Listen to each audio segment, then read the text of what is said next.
Okay, today's question is, should I buy an espresso machine? And by all means, I am not a coffee expert. And so, for those of you, go ahead. If you need to correct anything I say about coffee, because I just like the way it tastes. Plain and simple. So, if you're like most people, you start off with a coffee machine. And then after a while, you're like, oh, I want something else. And so then this is like a progression. We moved on to a French press. And so the coffee, the oils stay in or something like that. I don't know. It tastes better. It does.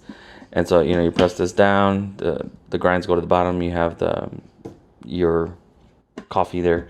And so this is like, this was our first upgrade, and we still haven't. And then, of course, you're like, well, I really don't want the filtered coffee. I want an espresso. And so then we moved on to this. And this is a 4-cup espresso machine. And the only problem is it takes a long time. You put it on the stove. You put the espresso in here. You put the water. Fill it up to that little valve. Screw this on, and then you put it on the stove, and then and it's good espresso, and that's what you'll find most places to have that. But it's not really pressured. It's really just steam that's going up through here, and that's how you're getting your coffee. So it's not really pressurized. And again, I'm not the expert, but this doesn't have that many bars of pressure.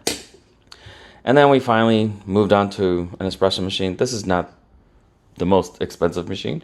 And in fact, we showed some videos how it's pretty good espresso.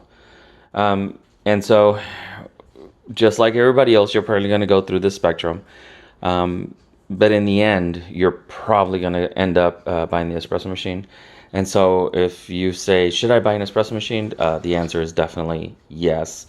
Save a little bit of money going through these other types of machines, but at least you'll get to know what you like and what you don't like.